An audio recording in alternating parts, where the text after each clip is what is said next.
ಸನಾತನ ಅಂತ ಹೇಳಿದರೆ ಯಾವುದಕ್ಕೆ ಆದಿ ಇಲ್ಲವೋ ಅದಕ್ಕೆ ಅಂತ್ಯವೂ ಇಲ್ಲ. ಸನಾತನ ಅಂತ ಹೇಳಿದರೆ ಮಾನವೀಯತೆ, ಮಾನವತೆಯೇ ಧರ್ಮ ಅಂತ ಹೇಳಿ ವಸುದೈವ ಕುಟುಂಬಕಂ ತತ್ವದಲ್ಲಿ ಈ ಜಗತ್ತಿನಲ್ಲಿ ಇರುವವರೆಲ್ಲರೂ ಲೋಕ ಸಮಸ್ತ ಸುಖಿನೋ ಭವಂತು, ಕೇವಲ ನಮ್ಮದೇ ನಾವು ಮಾತ್ರ ಚೆನ್ನಾಗಿರಬೇಕು ಅಂತ ಬಯಸುವುದಿಲ್ಲ ಸನಾತನ ಧರ್ಮ. ಸನಾತನ ಧರ್ಮದಲ್ಲಿ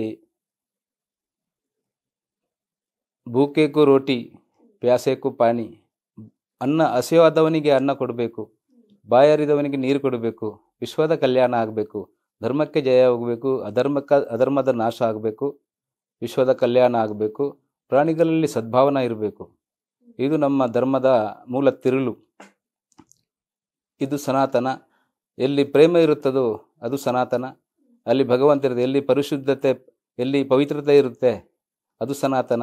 ಎಲ್ಲಿ ಶುದ್ಧ ಪ್ರೇಮ ಇರುತ್ತದೆ, ಎಲ್ಲಿ ಭಗವಂತನ ಆ ಒಳಗಿನ ಭಗವಂತ ಭಕ್ತನ ನಡುವಿನ ಏನು ಪ್ರೇಮ ಸಂಬಂಧ ಇರುತ್ತೆ, ಆ ಬಂಧನ ಇರುತ್ತೆ, ಅದು ಸನಾತನ. ಇಲ್ಲಿ ಸತ್ಯ ಸನಾತನ ಅಂತ ಹೇಳ್ತೇವೆ. ಸತ್ಯವೇ ಶಿವ.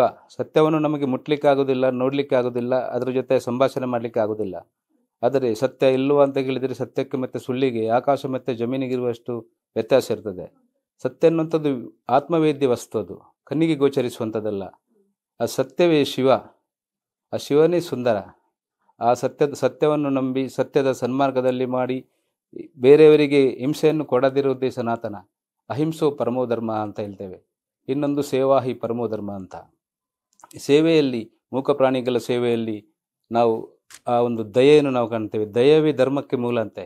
ಹಾಗಿರುವಾಗ ದಯೆಯನ್ನು ಕಾಣುವುದು, ದಯೆಯನ್ನು ಆ ಎಲ್ಲ ಜೀವಿಗಳಲ್ಲೂ ಶಿವ ಇದ್ದಾನೆ ಅನ್ನುವಂಥ ಒಂದು ಶಿವನನ್ನು ಕಾಣುವುದು, ಎಲ್ಲರಿಗೂ ಪ್ರೀತಿಸುವುದು, ಎಲ್ಲ ಜೀವಿಗಳಿಗೂ ನಾವು ಅದರ ಕಷ್ಟವನ್ನು ಅರಿತು ಮನುಷ್ಯ ಶ್ರೇಷ್ಠ ಹೇಗೆ ಇತರ ಜೀವಿಗಳಂತ ಹೇಳಿದರೆ, ಮನುಷ್ಯನಿಗೆ ಇತರ ಜೀವಿಗಳ ಕಷ್ಟವನ್ನು, ಹಸಿವನ್ನು, ಮೂಕ ಪ್ರಾಣಿಗಳ ಹಸಿವನ್ನು ಅರಿತುಕೊಳ್ಳುವಂಥ ಶಕ್ತಿ ಮನುಷ್ಯನಿಗೆ ಭಗವಂತ ಕೊಟ್ಟಿದ್ದಾನೆ.